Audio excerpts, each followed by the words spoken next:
बात करेंगे भारतीय इंतहा पसंद तंजीम आरएसएस की। एक नया मंसूबा आरएसएस की जानिब से बनाया गया। आरएसएस ने अब तक कई मंसूबे बनाए और उसमें आरएसएस की जानिब से अगर किसी को प्रमोट किया गया तो वो हिंदुत्व नजरिए को प्रमोट किया गया। पाकिस्तानी हुकूमत ने बारहा प्लेटफॉर्म पे, मुख्तलिफ प्लेटफॉर्म्स पर यह बात आया की दुनिया के सामने कि आरएसएस का जो नजरिया है वो नाजी जर्मनी का नजरिया है और इसके साथ साथ वो सिर्फ अपनी कौम, अपने मजहब वालों को प्रमोट करते हैं और उसमें भी वो जो जात में आला हैं, जो जात में बरतर हैं, जो जात में कम जात हैं, छोटी जात के हैं, उन पर वो तशद्दुद रवा रखते हैं। अब की बार ये सामने आया कि दुनिया के मुख्तलिफ ममालिक में बड़े पैमाने पर आरएसएस ने इन्वेस्टमेंट करनी शुरू कर दी है।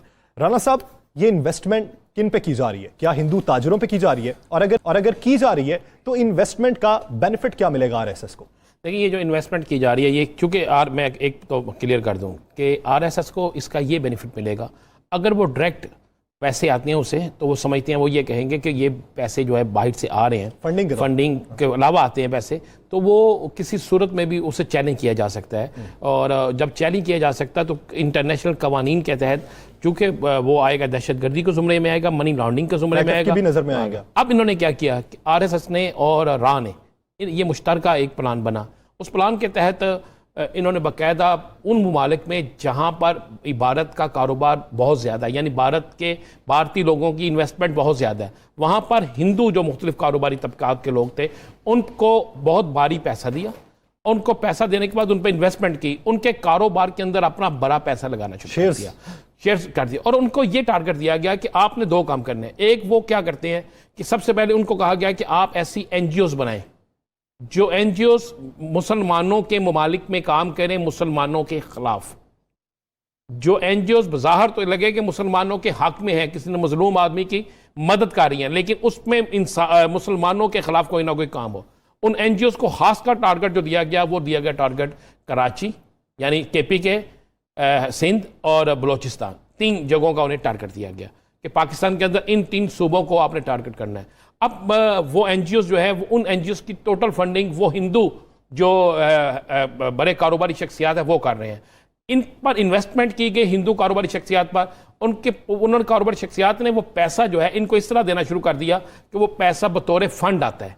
जब बतौर फंड आरएसएस को आता है तो वो उस पर रखते हैं। और उसमें मैं आपको बिल्कुल क्लियर करूँ, जो रिपोर्ट मेरे पास, ये मेरे मोबाइल पे मौजूद है, उस रिपोर्ट में तो यहाँ तक क्या है कि बाकायदा नरेंद्र मोदी उस रकम को वसूली में नरेंद्र मोदी का बाकायदा हिस्सा होता है।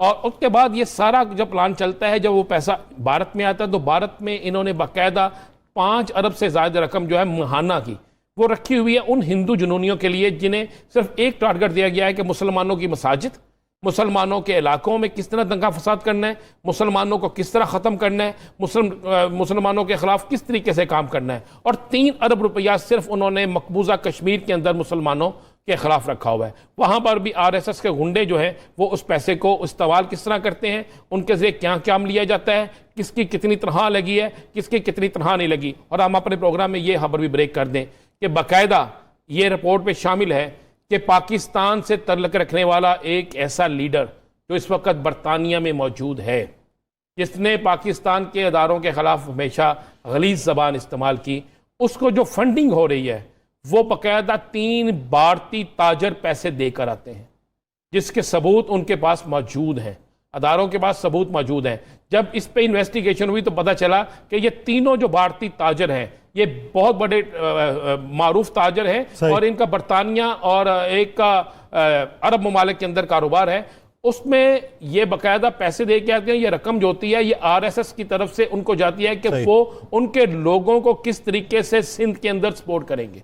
और पाकिस्तान के अंदर जो एनजीओस काम कर रही हैं, गैर मुल्की एनजीओस, उनको जो फंडिंग होती है वो भी इन्हीं लोगों के जरिए आती है। फिर वो करते क्या है कि यहाँ पर इस्लाम के खिलाफ कोई साजिश करनी हो, मसलन कोई मामूली सा वाक़या हो गया है, उसको किस तरह बढ़ा चढ़ा कर पेश करना है, मुस्लिम फसादात किस तरह कराने हैं, फिरका वाराना फसादात किस तरह कराने हैं, इस पर एक बहुत बड़ी जो खौफनाक साजिश वो बेनकाब हो गई है। और इस साजिश का असल जो चीज़ सामने आई वो ये आई कि पहले तो समझा जाता था शायद भारत के अंदर आरएसएस के गुंडे जो हैं उनको नरेंद्र मोदी उनको बैठकर सपोर्ट कर रहा है और वहाँ पे हो रहा है। ऐसा नहीं है। अब इन्होंने अपना पूरी दुनिया के अंदर अपना एक हिसार बना लिया है और ऐसे तमाम हिंदू ताजर जो वहाँ पे काम कर रहे हैं उन पर भारी फंडिंग की गई है। और फिर उन्हें यह भी कहा गया है कि आप जिस मुल्क में कारोबार कर रहे हैं वहाँ पर जो मुसलमान हैं और बिलखसूस जो पाकिस्तानी है, ये पाकिस्तानी का लफ्ज लिखा हुआ है, जो पाकिस्तानी है उन्हें नौकरियों से बेरोजगार करे, उनके खिलाफ मुकदमा दर्ज कराएं, उन पर चोरी से लेकर दीगर इल्जामात लगाएं और उनको ऐसा उनके खिलाफ करें कि उनके लिए जमीन तंग हो जाए। लेकिन सोचना यह होगा कि तकरीबकारी पर जो मबनीयत है उससे आप